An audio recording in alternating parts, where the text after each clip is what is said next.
Welcome to episode 16 of Driver Suit Blog Radio. I'm Dave Firestone.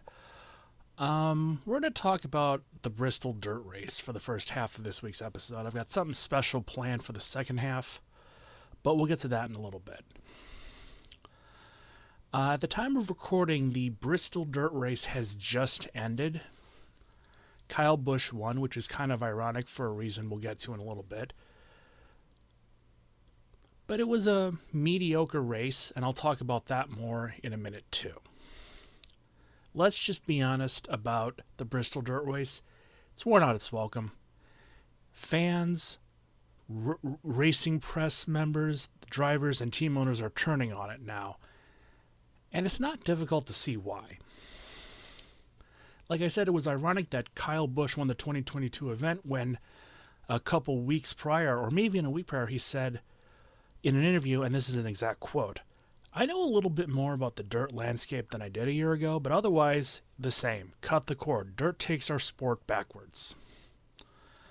A little while later on in the interview, he went on to state, "It's a mess. Our cars, our tracks, it's not indicative of putting on a good dirt show, and I've seen some good dirt shows." Now, these comments echo the sentiment of Richard Petty, who in 2020 said, "There's some politics going on, and I don't want to annihilate NASCAR on this. But I'm guessing I'm looking at it from an old-time view because we spent years and years and years and years trying to become a professional sport, years and years to get away from that stigma. But dirt track racing is not professional, so we're going backward. It would be like taking a professional football team and going back to play on a high school field." I don't understand why someone like Richard Petty, who was known for doing well on dirt, would have this sentiment, to be honest with you. But I get Kyle Busch, but I don't get Richard Petty. Because I also don't get, I get the whole racing route thing, but saying it looks like amateurish, as Jim Cornette will call it, an outlaw mud show type thing, I don't think so. But I don't think it's that terrible, and I don't think there's a stigma behind it. Because again, you've got plenty of quarter-mile, half-mile, and 8-mile dirt ovals in the country that can draw really good crowds on a Saturday night. I don't see how this should be an issue. Many of the current Cup Series drivers got their start on dirt. So again, I don't see why this is an issue. I'm not a fan of the dirt thing, only because the racing itself is mediocre. And I'm not saying that there's anyone who's directly at fault. It's just something isn't working. Now, I will say that the fans were kind of into it last year because the novelty was there. You know, you were basically going back to your roots for many of the drivers. But now it's not so much, and it's easy to see why. Like I said before, the racing's mediocre. Wasn't great, wasn't amazing, it was mediocre. Now, if you want more evidence of this, the fan attendance was way down this year. And many fans left after the first rain delay, with many more leaving after the second rain delay. Now, I'm recording this at a little while after the race is over. I've got something I got to do on Monday when I would normally record, so the TV ratings are not out yet. They'll probably be down too because this race took place on Easter Sunday. Now, the NASCAR's primary audience are conservative Christians, and they're not going to be watching NASCAR on a Sunday night on Easter Sunday. That's just the way it is. So I don't know if the dirt race is going to be back next year. I kind of hope it isn't because it clearly isn't working. I mean, WWE, even they were smart enough to know when ECW wasn't working, so they canceled it. Nobody's into it anymore. The luster is worn off. It's clearly not working. Let's just go back to racing at Bristol the way it was, without dirt, and make Bristol a better racetrack. Thank you very much. Okay, we're going to take a break, and then I've got something fun planned, so I'll be right back.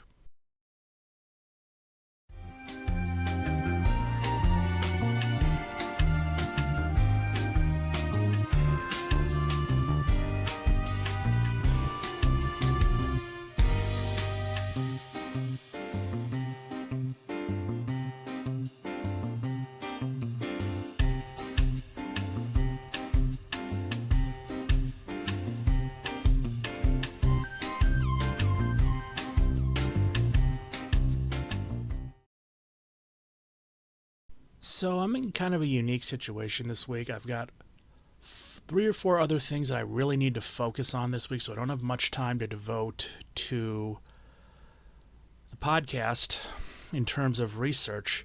So I've got a lot of random trivia saved on my computer, so we're going to have fun with it. We'll do a little racing trivia first.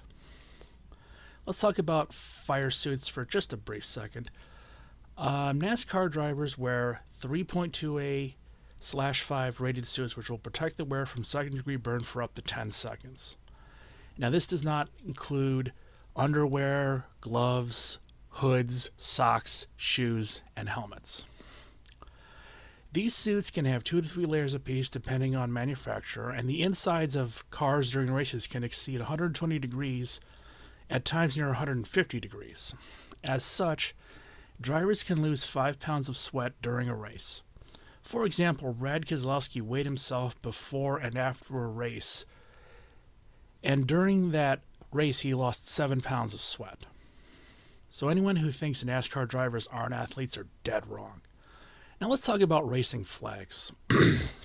I covered this topic for Uniwatch a few years ago, and while most of us know the basic flags, green, yellow, red, black, etc., there's a lot of flags that are or were used in NASCAR where most fans wouldn't realize what they mean outright. So let's discuss some of them right now. The first one I want to talk about is a blue flag with a yellow stripe. This is used in NASCAR to signal that a faster car is trying to overtake the driver being shown the flag. This means the driver should clear out of the way. Now, unlike in other forms of racing, not heeding this flag will not result in any penalties. A black flag is used to indicate that a driver has been given a penalty. If the driver refuses to heed the warnings of the black flag, they will be shown a black flag with a white cross. This will be used to indicate that the driver has been disqualified from the race and is to pull into the garage area immediately. Now, while the use of this next flag might not be used in the top echelons of NASCAR, it may still be used in some of the lower echelons, but a red and yellow striped flag, which would be used to indicate that there is debris, oil, or fluid on the track, though with the advent of radio technology, I don't think it's going to be used as much. Then there's the red flag with a yellow diagonal cross, which is used to indicate that pit road is closed for one reason or another.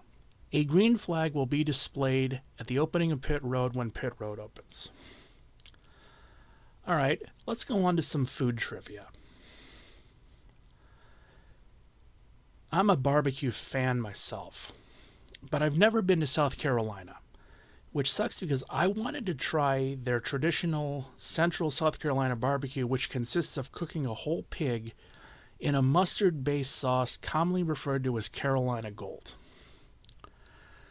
I've never been to Oklahoma, but I'm not quite sure I want to try Oklahoma-style barbecue, which is made with elements of Memphis, Texas, and Kansas City style, which uses, amongst other things, bologna sausage.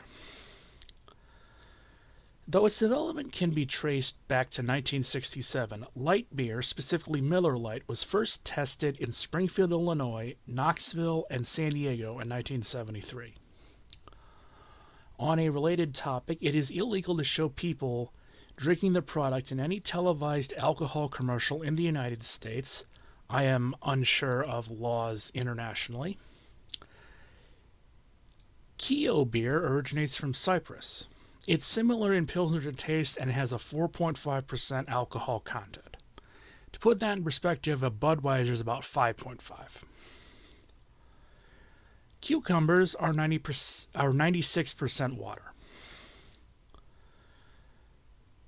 Cruciferous vegetables are vegetables in the cabbage family such as cabbage, bok choy, and cauliflower.